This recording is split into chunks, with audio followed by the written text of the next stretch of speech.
Good evening, everybody. Welcome to the Let's Talk It Out podcast. I'm your host, Alec Lifschultz, aka Trey Busy. I appreciate you guys for taking time out of your busy work week and your schedules to come have a conversation with me. A lot of people aren't willing to come listen in and talk about mental health, but I appreciate everybody that does come in and listen live, and I also appreciate everybody who are subscribed to the networks and get the podcast downloaded and listen to it when they're free time, whatever they're available to. I appreciate all the guys for sure. So before I go any further, I want to thank Holly Seymour for coming on last week. Holly, she gave a great interview. She was open. Everybody was very supportive of her, and I really appreciate you guys for doing that because she really appreciated it. She was, man, you could tell that her energy was exerted from you guys, reaching out to her and sharing you guys' word and your experiences and uplifting her to make her feel like she was stronger for what she did. So, Holly, thank you for coming on last week. But before I go any further, I got a special guest tonight. I'm not alone. My guest tonight is none other than Ricky Layfield. Ricky, if you're there, I need you to go ahead and tell people a little bit about yourself. How's everybody doing? Can you hear me? You sound loud and clear, man. Great. My name is Ricky Layfield. I currently work in Chicago in different aspects of youth engagement. I work at Gary Coleman Youth Center as a youth advisor, where I work with about 15 teenagers and children, and advise them in regards to a little bit of everything from education to their personal well-being. I'm also a supervisor for Becoming a Man program, and BAM is a program in Chicago that serves over 6,000 boys, teens, for the most part, and we have some 7th and 8th graders, but we do group counseling. My background is in education. My master's is in education and a bachelor's is in political science that I got at NIU. But everything I do for the most part now is all geared toward youth engagement, mental health, college readiness, and that sort. I also do part-time at Mercy Home for Boys and Girls, which is a residential facility for youth. So we work with them on a little bit of everything from grocery shopping to mental health to proper medication to hygiene to everything. So that's a little bit of my background. So Ricky, man, you are you are heavily entrenched in the youth. You are very involved with the community, and you got your handprint in there. So it sounds like to me. Yeah, I think it's my calling. I think it's a blessing to figure out what your calling is in life, because that can be difficult. Figuring out what you like and then finding out how to get paid for it. And I don't get paid a lot, but my fulfillment comes from my students succeeding and feeling like they're supported. So that's like the best paycheck I could get. There's nothing like figuring out, what your calling is. Like you said, I mean, you said you're professionally helping out the children and helping guide them in the direction they need to go, so they can have positive lives, and if they can grow up one day and have a positive impact on the youth. Mm-hmm. Just by, even if they don't go into the same line of work as you have, but even if they are able to just tell their story to a couple young kids, that playing basketball in their driveway or something, let them know about how, they need to stay on track, they need to do this differently. And it's like, this is amazing to me, man, that how entrenched you are. And me and Ricky know each other from college, man. It's crazy how things go full circle. Good times. we yeah, so we it's crazy to see how far people come in life and come back and around and interact with each other. I want to say hi to the chat room, man. Chat room saying, hey, how's everybody doing? Dan, what's going on, man? Let's see, we got about good 8-9 people so far. I hope everyone's having a good night. Go ahead and give me some feedback if you need to. But like I was saying, man, Ricky, what made you want to get into that line of work? I'm sure when you were younger, I can speak for it too. When we were younger, we wanted to grow up and be in the NBA. That was I Y'all want to be a basketball player, a rapper, the president. I still want to do all that, but that was the thing growing up. We wanted to be basketball players. Some of us are old enough to remember Michael Jordan. That was a big part of it. But what moment in your life were you pushed to go into the direction you were in now? Like, what made you want to be a part of these kids' lives like that? Honestly, man. So I'm a first generation college student. My mother had me at 17, and my stepfather played a big role, helping raise me, stuff like that. But there were some things I was missing, and when I ended up going to school at Hyde Park, I got pretty pretty involved in the streets. I was always a smart dude, but I was really involved in the streets at the time. And none of my friends went to school. One of my friends went to school and ended up getting put out. Uh, a lot of my friends ended up getting incarcerated. I had a few friends get killed. And when I was at NIU, I saw Obama come to Hyde Park, and I was like, Obama coming to Hyde Park? Like, why? And I found out about the BAM program being there and how they have mentorship. And I was like, man, if we had like a solid mentor to really guide us, our outcomes would have been different for a lot of my friends. I could have easily not made it to college and had a record and had a lot of things going on in my life. But God had a different plan for me. And I felt like the plan was for me to get back to youth and be that bridge to get them to the next step. I can relate to a lot of people. I'm very adaptable with personalities, and I'm understanding. And a lot of us who go to college don't choose to come back to certain communities. And the kids only see a certain way of how to get money and how to be successful. And that's because the guys who are getting the money and making it illegally are the ones that are approachable. They see them every day. Guys who can listen to the same music they listen to, who might understand what Lil Herb's saying and Polo G, who got a master's degree. You know what I'm saying? That's rare. There's some people, in college, man, I was gonna say there are some people that are able to understand that it's mostly just music. I mean, you listen to it for entertainment, but there are it's very impressionable. The younger the people are that listen to it, and they believe that's a lifestyle that they have to live growing up. Right. So, but even just understanding them in general, man, a lot of people, it's not too many role models, to say the least, that has been that and really, talk to them and walk with them and not just tell them what to do or how to do it, because if they don't trust you, they're not gonna listen to you. So college slowly bridged me to the gap or brought me to the place of doing what I do now. I was so involved in school, and I had mentees that was younger than me or maybe even the same age, and I just slowly fell into.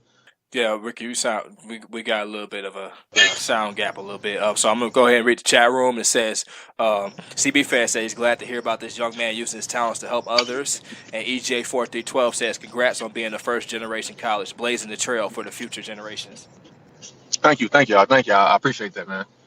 Man, since then my mother, she's graduated in the spring, man. So she went back to school. She's in grad school now. So we putting some stuff together. Man, congratulations to your mom as well for her. I'm pretty sure you led the trail, man, and you man, that's amazing, man, for you to be able to, set the example to even and I'm pretty sure you were very, very encouraging to your mom and you helped her out. You helped her. She was like, Mom, you need to go ahead and go for your dream, go for your goals, go reach them. And then she was able to go to school and graduate. So that's amazing, man. Yeah, my mother is a very intelligent woman. She just was always waiting to go to school, and my godmother, RIP to her, who passed the last couple of years, kind of tricked her into going to enroll in school. She thought we was going somewhere else, and she's like, all right, now we're here, you got to sign up for classes. So sometimes you got to just push people, man, and she's been in school since then. She got tricked into going, huh? Yup. Yeah. I trick kids all the time to doing stuff, honestly. When with your program, man, I want to ask you, is there a certain cutoff for them, with the children, say when they go away to school, do you still stay in their lives? Do they still come back to talk to you? Man, I had a student text me today talking about he's in college now, talking about his train ticket is one something. He need like $20 more to help him get back. And I said it to him, my boys stay in my pockets, but I'm here to help them as much as I can. And these guys I have who graduated like 3 years ago, who still reach out to me when they come home. They're like, hey, Mr. Layfield, what's up? I even have some students that's incarcerated who reach out to me. So, at first I thought I was just going to be doing a job where I'm going to meet them in the school and I'm a counselor, but we become like a role model and a father figure and a brother. You pretty much are stuck. You're taking on a lot of people, man. I had 55 to 60 guys on my caseload, and a lot of them I don't hear from consistently. I probably got a solid 12 to 14 that hit me up. But all my boys know they can reach out to me, and they do. Whether it's Facebook or text message, they might have something going on. I might not hear from them for 6 or 7 months. When I do hear from them, it's like we never broke apart. So yeah, man, I'm still involved with all my guys. So basically, what you're saying is, if I need to borrow $20, then you're the man to reach out to. That's what you're saying. I did not say that. I got a small spot for the youth. For adults, I can teach you how to fish. I definitely help you get employed, find a job, help with some resume assistant. Well, you know, I don't believe in giving adults fish well, though. I said borrow $20. You know, I could borrow it. Borrow, I don't know what that means for black people, man. I don't know what borrow means for black people. I don't know. Well, I believe in don't ever get somebody I'm, something you don't need back. I'm, If I don't need it, I'll give it to you. well, Ricky, I'm a light skinned, so if I borrow $20, I'm gonna pay you back. I got you. You know, you are fair skinned, so that it might come back. I might charge you interest then, bro. I'm gonna be Look, like, give you every 22.50 day back. is gonna be a percentage. 22.50 Yeah, back. So I expect light skinned people to have, good credit and stuff like that. EJ4312 says, "Look at God, won't He do it? Go, mom." And Meg Amazing says, "That's extremely powerful. We all need role models who look like us and relate to us." In regards to the fact that you still are inside these kids' lives even after they graduate and they quote unquote move on from the program, you still positively affect them. So that's amazing, Yeah. man. Yeah, I had to visit some of my boys in St. Louis, man. Told them how to grocery shop. They was shopping at Target buying groceries. I said, "You can go broke doing this." So I had to teach them, college, man. It's hard to figure it out at first. So yeah, I went down there to visit them. Did you put them on the Aldi? I showed them all these. I showed them jewels. I told them about everything because I'm like, they got like stoves and refrigerators in their dorm. And I bought them some bacon. They like, well, we can't buy nothing. We can't cook that because we ain't got no baking pans. I'm like, dude. All right. So I bought them some cooking pans, some baking pans, stuff like that. And it's help them through some things, man. I had to figure out college on my own, and I made some mistakes. I'm happy I made the mistakes though, but I try to alleviate my students from having to make the same mistakes I made.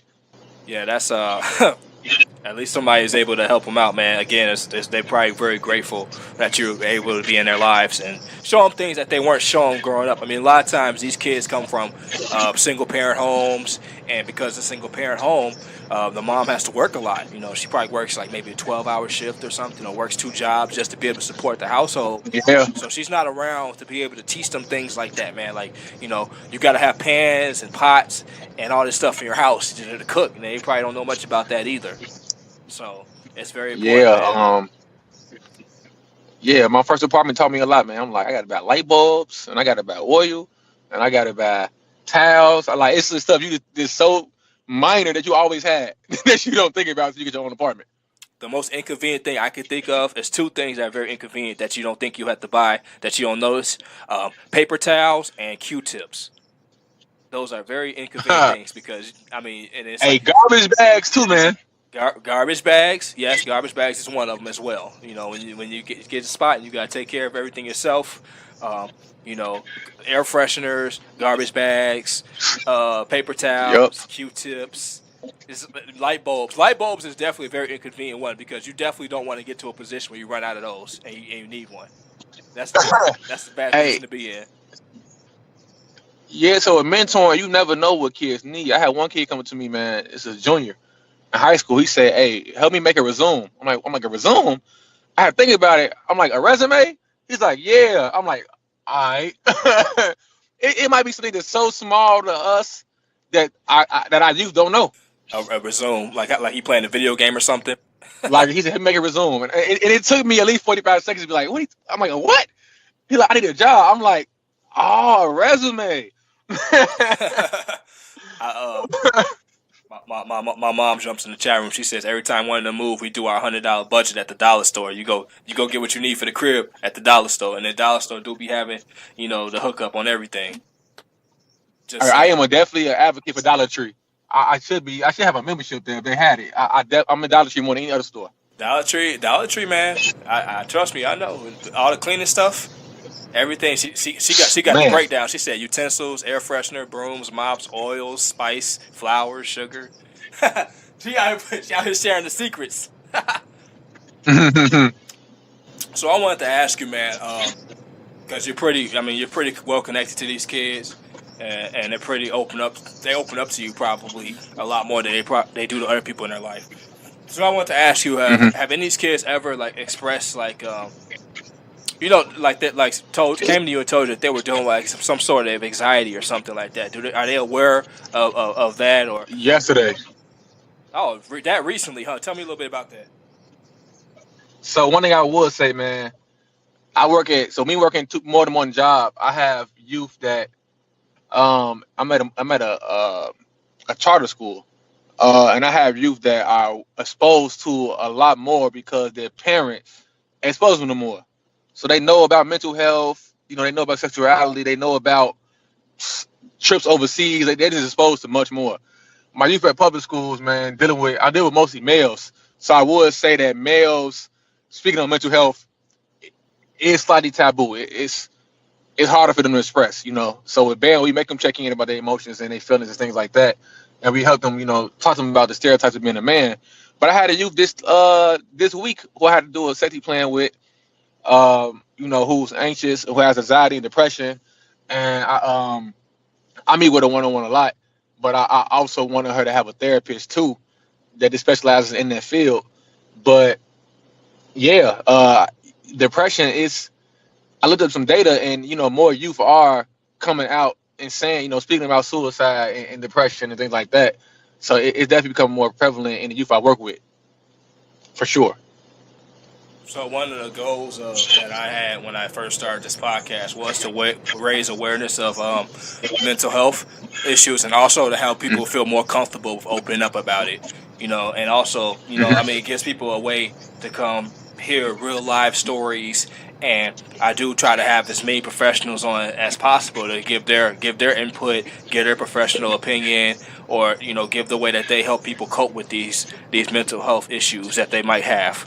So I Hmm. mean, it's good that they're opening up with you and that they're cognizant of these issues, because again, not a lot of people know what's going on with them. I didn't really learn about anxiety for a long time, man. It took me years to figure out what it was, and I was dealing with it. I always tell a story about how I first had an anxiety attack. I felt like I was dying. I had no idea what it was, though. You know, Yeah, yeah, it's weird to get to that point.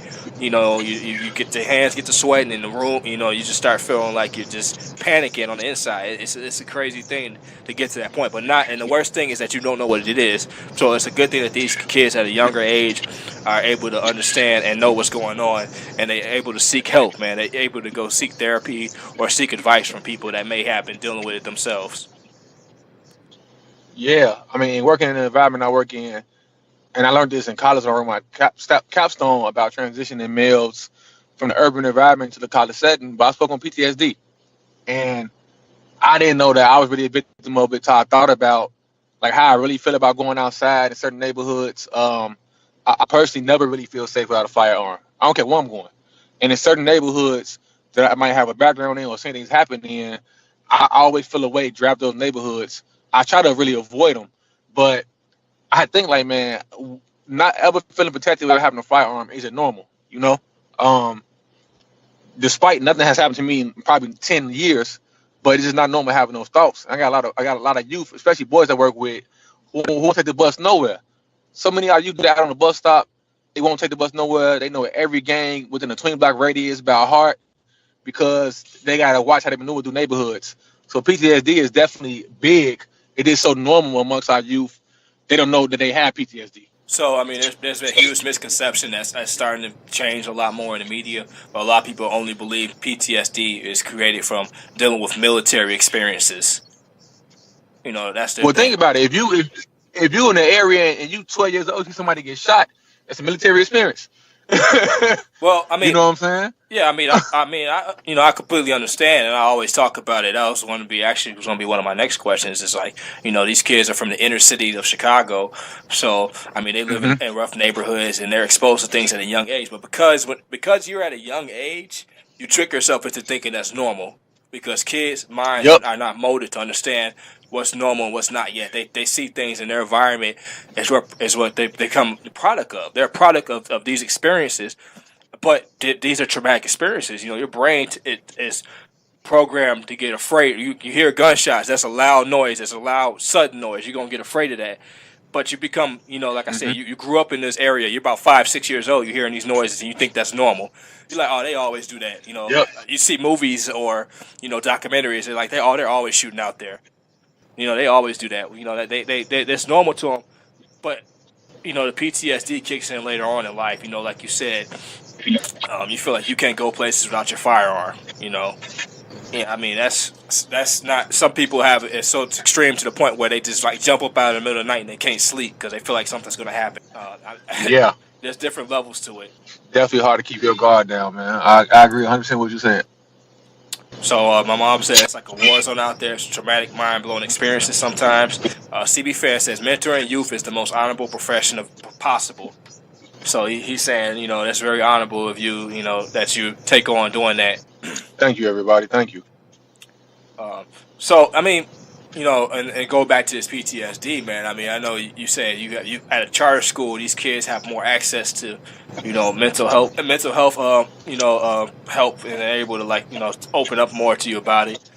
But I mean, what about kids that don't go to charter schools? What about these kids that Right. go to these schools that don't have the funding to have those types of programs, those type of classes? Man, they're supposed to just go to school and I think everything's normal. Because again, like I said earlier, they grew up in these environments and they're programmed to believe that that's normal. And it's kind of Hmm. it's just sad, man. That's why so many people you have these experiences with in the news. You see people they be all cool when they tell them about, oh, they I just thought it was a shooting over there just because. I didn't know nobody. I know it was a gang shooting. We always hear that all the time. Like people shouldn't live in those type of Yeah. environments, man. It's sad to me, man. Yeah. Luckily, CPS and a lot of institutions are focusing on social emotional learning a lot more, which means like they're implementing programs and implementing curriculum and implementing people into the school that attack that aspect. They know when a kid comes in late, feeling like weed, the first thing on our mind is suspending them. The first thing is like, what's going on with you where you have to get happy before you come to the building. You know what I'm saying? Which are all linked to different things in our environment.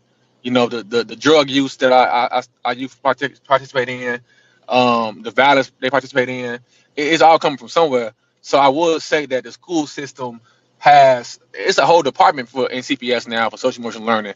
They focus strictly on that. So I will say there have been improvements made. Um, our generation probably would have benefited from it.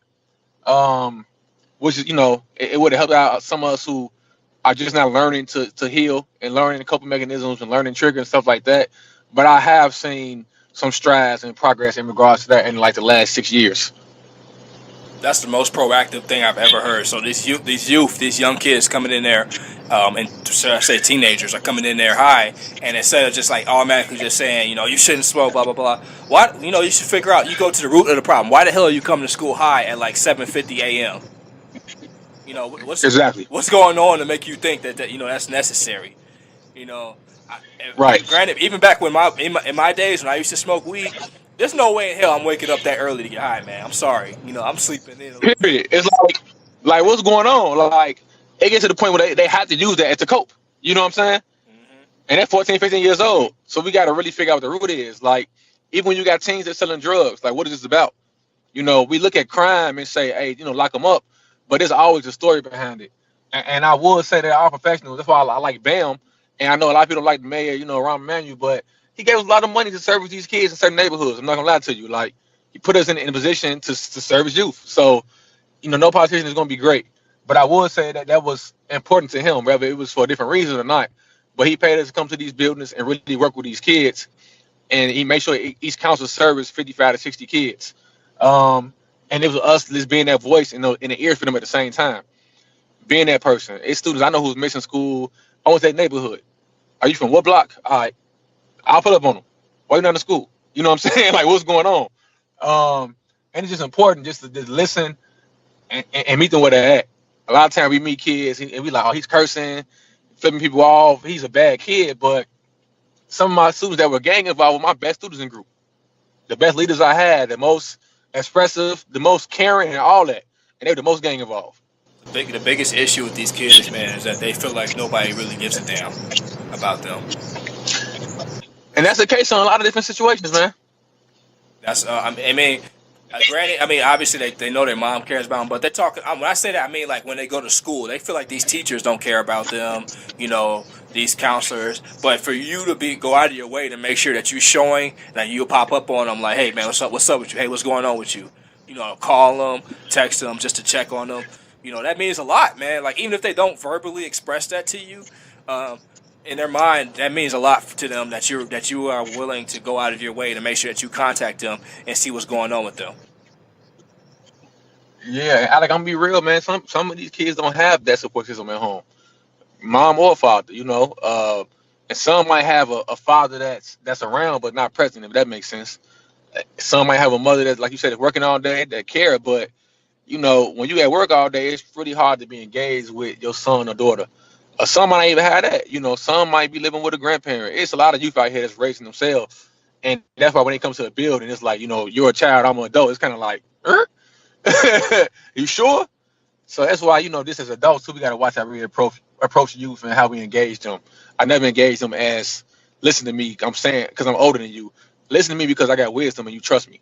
Yeah, once you gain their trust by actually showing that you care, by actually listening to what they're telling you and being able to tell body language to see what's going on with them. I mean, 9 times out of 10, man, they're gonna let you know what's going on with them, even if it's not directly.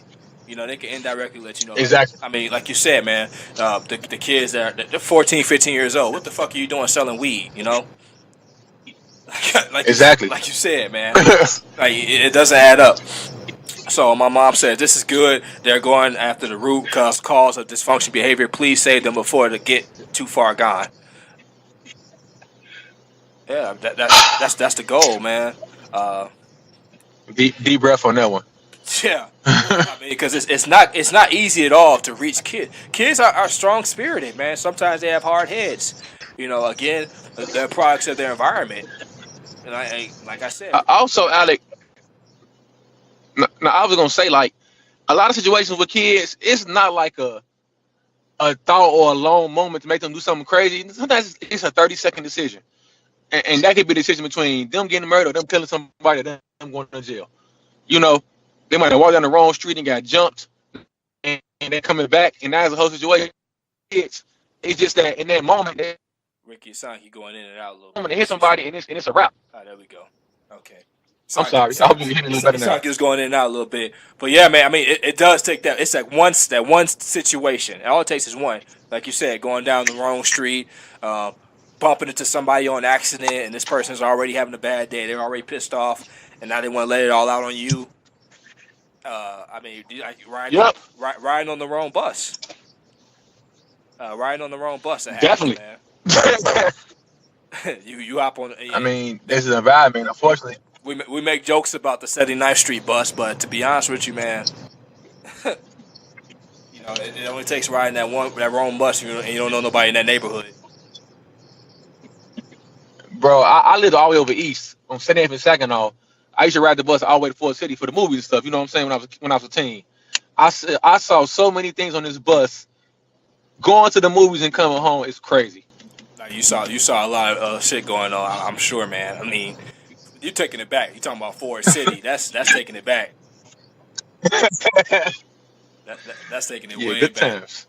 I drove past there recently, man. I was like, damn, you know, that's taking it back. But I mean, granted though, I mean, the more that you are in their lives, man, the more that you hit them up. I mean, you give them something to think about. Like even if they act like they don't care initially when they respond, they care. Mm-hmm. They definitely care, man. It's just they're not really good at showing that they care. Mm-hmm. Shit, my mom said, "I'm tired of seeing our youth at work. These people are totally oblivious to cause and effect. Split-second actions causing them to be locked up for the rest of their lives. Let's try to deinstitutionalize before it becomes a norm in their lives." I totally agree. Man, that one, but like you said, And some, what you say, Ricky? It takes that one time, that 1 second, that one decision that could change everything. But mm-hmm. but the fact that you're able to and again, man, like these kids, and then sometimes they're dealing with depression, man, too, man. That's a huge thing. They're dealing with depression, man. They don't know how to feel. It's like a feeling of numbness.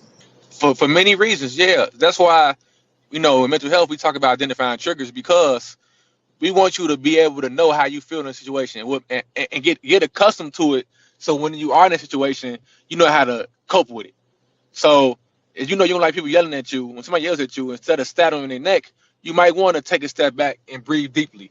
You might want to think about positive thought placement or think about slow thinking, or you might want to just journal and get out the room. But you should know how you feel if you know what your triggers are. Like we all have them. You know, everybody has triggers or pet peeves or things that just get them a certain way. That's why with youth we work with them, so they can know what those triggers are at a young age. Because in their environment, kids are always testing each other, always. And if the first thing you're gonna do is punch somebody, you're gonna punch people all your life. You say you're gonna be a punching dude, huh? If your first reaction to your issues is to punch something. Yes. You can't fight everybody. I don't care who you are. No, you really can't, man. So what's some ways you help? Like you tell kids how to cope with something, like when they're feeling themselves being triggered. Like what's some ways you deal with it? So it's a lot of different coping mechanisms. Like, so with me working at Gary Coma, I have like young kids like age 9 to teens like age 17. So it really depends. Some kids just want to talk, or they might want to be separated from the group and sit in silence. You know, I know some kids like to journal a lot. And journaling helps, you know, because they're writing, they're expressing themselves. I know some kids that like music, you know, they put some music in, want to play basketball. You got to really figure out what you like. It's different type of coping mechanisms. Some are like distraction coping mechanisms. Some is mindfulness, you know, just meditating. It's just different ways. It's different things that you like to do that could take your mind off what's going on or dealing with it. Like positive anger expression might be good. Like I used to have a punching bag in my room, and some of my boys come in and just punch the bag, and they help them feel better about themselves, or just calm down. You know, it's really identifying with the youth what might work for them. I used to play this game with my kids, and they'd be upset, and I'd be like, "Man, you ain't got to talk to me. We gonna play this game." So I had like 2 little buckets and like tennis balls. We'd really be playing basketball with the tennis balls, and when we playing it, I'd be asking them like, "Yeah, you know, so what happened?" So I'm tricking them into telling me what, expressing themselves to me, and they ain't want to talk. They don't even know they're talking to me. So you really just got to find ways with different kids. Or I might need to talk to them about the issue at all. I'm going to have 2 girls who got in a fight. I'm going to sit down with them and say, "Oh, you seen Beyonce Homecoming on Netflix?" "Yeah, I saw it." Now we having a whole conversation, and their mind is being, you know, taken away from what's going on. You really got to know the youth you're working with and figure out how to relate to them. That's the biggest thing. Relatability, figuring out what they like, and make sure they know what happened and they can process it. You know, some youth do some things that are crazy and they don't think it's a problem because they're used to it, especially when they live in violent. So it's just talking to them, man, and figuring out what works for them. Yeah, the whole idea of figuring out what's going on with them, and I really do like the idea of the punching bag, because sometimes that's all it takes, man. Just letting it out a little bit on a punching bag, man, or you know, also changing the topic too, man. Getting their mind to think about other things that's going on. You know, that's definitely that's definitely brilliant. You know, that they let it out on the punching bag so they won't let it out on somebody else. You know, I get that. Yeah. Also, a big thing is miscommunication, man. Youth have terrible communication skills. Meaning, I have kids who will be friends, and they haven't talked for a week, and I'm like, "What's wrong with y'all?" "Oh, we into it." "Why?" "Well, she didn't sit with us at lunch." "Did you ask her why she didn't sit with you?" "No." "Huh?" So a lot of you really get into it deep over this miscommunication, not asking questions, not caring about asking, and just not expressing themselves appropriately. And a lot of the times I had to do mediation. It might be over the simplest thing, like this person came in late and they said hi to everybody, but they ain't speak to me, so I'm guessing I'm opposite them now. I'm like, wait, what? So miscommunication is a key piece, and youth just don't understand how to communicate properly. Yeah, I just find it great that you were able to get them to be able to to figure out what's going on with them and able to get them. I mean, communicating is a huge issue, man. Miscommunication is a huge issue. So I see CB fans is letting it out in the chat room. I'm gonna go ahead and read a little bit from it. So EJ 4312 says split-second decisions have long life-lasting consequences. 100%. CB fan says mindfulness very important for anxiety and stress. Absolutely. CB fan says today has been a day full of tension and somehow I kept it together while full of anxiety. That's what it's all about, man. Learn to keep it together. You know, finding ways to cope. Because this week I had moments during this week that was kind of hard for myself personally that I was able to carry on from. So that's good that you were able to do that, man. Definitely. B. Lifschultz says constructive expression and opposed to destructive. Absolutely. You got to learn how to properly cope with what's going on and express yourself properly. Builds lifelong lessons of self-control and character. 100%. Absolutely. You got a dope chat room. And they're keeping it real, man. He said I said I could have lost it, but I didn't. And EJ1412 said you sure could have, and you did. Yeah, absolutely, man. I'm glad that you didn't lose it. So, I want to ask you, man, like, Rick, like, what age were you when you first like had? Have you ever had an experience with anxiety? Like, how old were you when you first encountered that, and how did you cope with that? Like, how did you react to it? And my first time, for real, I was 16, man, and like I said, I was kind of involved in the streets a little bit, but in the streets, man, like I said, you got people who playing with lies, who are immature, so things could go bad any moment. I walked down the street by myself one time, and these two guys who like we kind of cool with, but we not, like it ended going anyway. And they approached me talking about stuff I had no. So in my mind, I'm like, okay, I'm by myself. I don't know if I gotta fight these dudes or I'm gonna get jumped. I get jumped a lot in my life. I'm gonna get jumped or what? But like my hands started sweating and my mouth got dry. I'm like, man, what's wrong with me? You know what I'm saying? Like I didn't know how to really. I didn't know what was going on. That was my first time really feeling like that. Like I didn't know what to say. And when I tried to talk, nothing was coming out. And I'm like, why my mouth so dry? Like, what's wrong? Like, and my legs shaking a little bit. And I had to think about it, like, man. And it took me some years. I honestly didn't think about it until like 7 years after the fact. Like, man, I had an anxiety attack. In a moment, I didn't know what was going on. You know, I didn't know what to do. But I had to, and I read up on it as I started, you know, working with youth and studying stuff like that. And I said, well, I had an anxiety attack. I can't even say I coped with it properly because I didn't know what was happening. And I was younger. It kind of just happened. You know, I removed myself from the situation when I could. And I, you know, thought about it after the fact. But yeah, I definitely had an anxiety attack, man. That's why I tell people like they are exposed to so much because they got to worry about when they leave the house, who they talking to, when they on social media, when they going to a party, when they going to school. They worry about all that. And these dudes might be 15, 14 years old, worry about getting killed. That's crazy, man. I mean, you experienced yours at a young age like I did too, man. Anxiety doesn't have no age limit, man. And it's definitely at all. Definitely triggers for it. I mean, for me, I was driving one day, man, and it just all of a sudden I just felt like just an overwhelming sensation of just panic over me, and I just started freaking out. I had no idea where it came from. I was just driving the car. So I don't know, man. It got to the point, bro, where I couldn't even drive on the expressway without freaking out for a while. And that's crazy to think about. I mean, you know, I think the biggest thing too is like at that age, I thought of myself like, man, I'm acting like a little bitch. I'm acting soft, you know. Like what's wrong with me? Like what's up? You know, I done fought dudes before, so it just I wasn't thinking of it from an educational standpoint. I was thinking of it from an adolescent, from a kid standpoint. Like that's where I was at.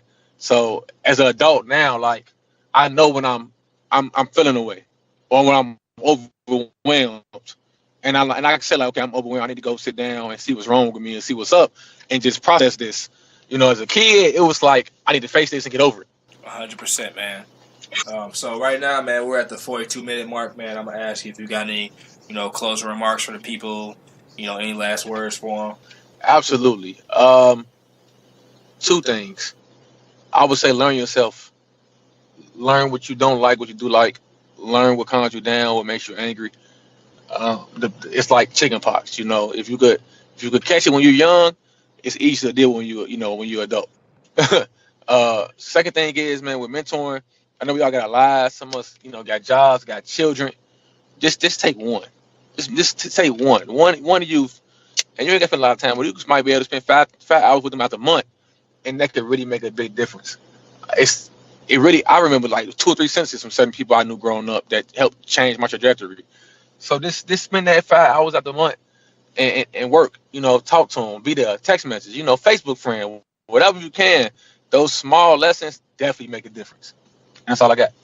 That's great advice, man. Again, man, I mean, we all know some teenagers somewhere that just need somebody to just reach out to them, let them know, they have somebody that actually cares about them and actually wants to listen to them and actually wants to know what's going on with them. It's worth it, as Ricky Yep. has able to explain to you guys over and over and over again. It's worth it to just reach out to these kids because it means a lot to them, and you can save their lives in the future. So I just want to see CB fan says sometimes anxiety will trigger destructive behaviors towards others, verbal or physical, but in the end, that behavior is self-sabotaging. Absolutely. I mean, everybody's saying this is great advice, awesome advice. Say thank you for coming in, man. So yeah, man. I want to thank everybody for listening tonight. I want to thank Ricky for taking time out of his busy life to come have this conversation with me tonight. Thanks for inviting me, bro. Definitely. He really laid it out there. EJ4312 says, know your triggers and then respond without reacting to your trigger. Absolutely. So, Okay. With that being said, I want to hope everybody have a good week. And I look forward to talking to you guys again next week. Yes, sir. Thank you.